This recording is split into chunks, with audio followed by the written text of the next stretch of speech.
So we need to talk about the possibility of World War III because now we're getting more and more warnings, not just from U.S. officials, but from the FBI and Homeland Security themselves. So we're going to address what is being said, why many people are speculating that we are going to see a massive war break out very soon.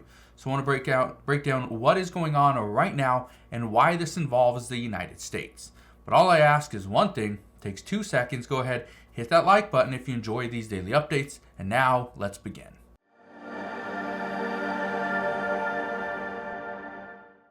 So why is the FBI issuing a terror threat warning?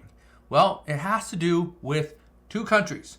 One is Israel, which is our greatest ally in the Middle East. The second country is Iran. Iran really doesn't have any allies outside of Russia and China. Obviously, that is concerning. But look at this. It says terrorist threat to U.S. has reached a whole other level. This is according to the FBI director, Christopher Wray, and he said this just last month. He is now saying, and he said it over and over again over the past 6 months, is we continue to reach new heights when it comes to the risk that the United States is involved in. I also want to show you this. It says, FBI chief worried about threat of Moscow concert hall style rampage in the U.S. It says, Christopher Wray said he struggled to remember a time when America faced so many elevated threats simultaneously. This was said just about a week ago. The concern that we are facing right now is that Iran has already attacked or retaliated against Israel. Israel, according to their war cabinet, is now trying to come up with a way to respond to that retaliation. Keep in mind, Israel was the one that attacked first. Okay, they attacked first to the embassy in Damascus. So that is what Iran is responding to. Now, Israel says they're going to respond to that attack, even though many are saying that Israel just needs to come out and say, we won. That we attacked Iran, we attacked, that embassy in Damascus. And then Iran attacked us, but yet 99.9% of the drones and missiles that they launched were not effective. They didn't hit. They were either shot down or they just simply didn't work. So many are saying that Israel just needs to come out and say, you know what, we won. We are going to stop right there. Consider it a win. We'll see what happens, but my expectation is Israel's going to come out. They're going to attack Iran again, but the concern is, how big is this attack going to be? Well, here's the problem. They say America is in danger. That Hamas and Hezbollah sleeper cells are here. This is something we have been hearing for years, even before the pandemic.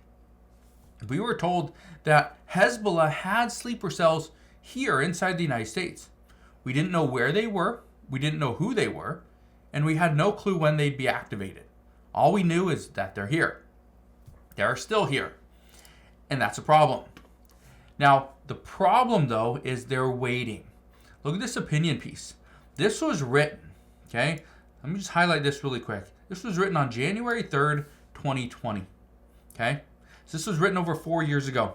And the reason why this is big is because of this. It says, inside Hezbollah's American sleeper cells, waiting for Iran's signal to strike U.S. and Israeli targets. It says, in case of war with the U.S., Tehran can draw on 200,000 Mideast proxy militants to attack Israel. But less well known are Hezbollah's overseas black ops units, and both Israeli and American targets are in their sights. The crazy part about this is we've been talking about the potential to see an attack on the United States. We've been talking about this for years. But it's now starting to become more of a reality because now Iran thinks they have the power to take down the United States.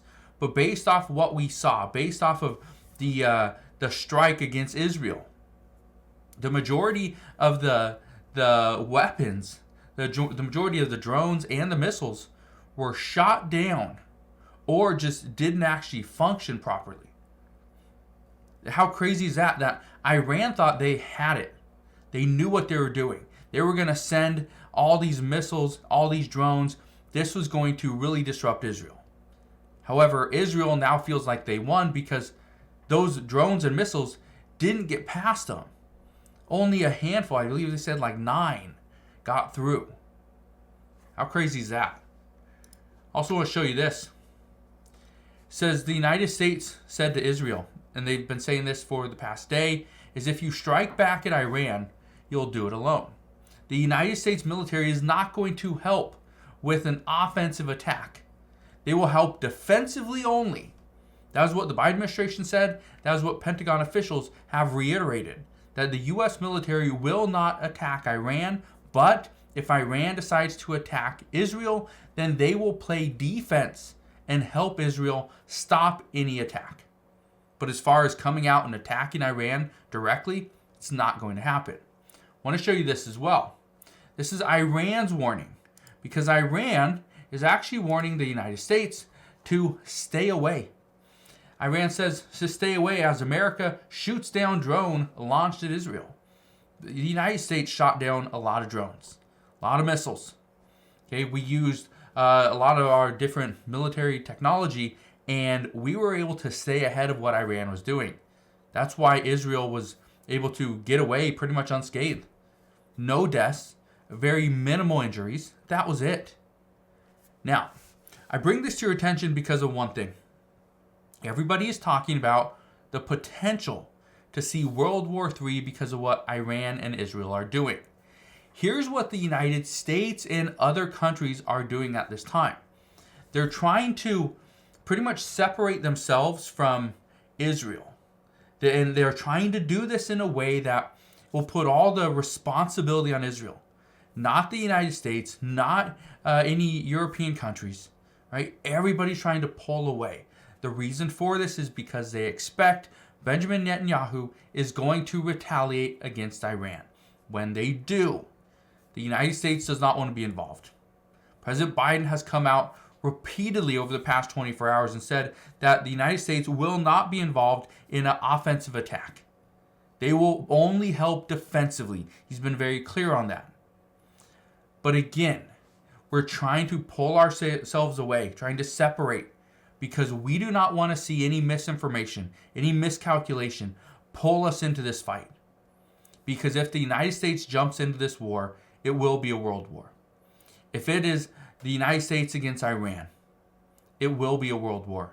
Iran does not have the ability to beat Israel with minimal help from the United States. What do you think is going to happen if Iran and the United States go at it? Iran is going to lose. This is not something that Russia, China, or some of the other minimal allies that Iran has. This is not something they want to see. So at this time, just understand, the U.S. is attempting to pull away. President Biden is attempting to pull away from this. It may look like President Biden is trying to walk away from something that he not necessarily started, but he didn't make it better.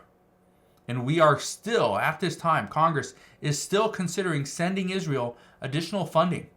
And according to reports just the other day, we now know that Speaker Johnson is considering putting a bill on the floor for the House of Representatives to vote on the supplemental bill that would send additional legislation or additional funding to Israel.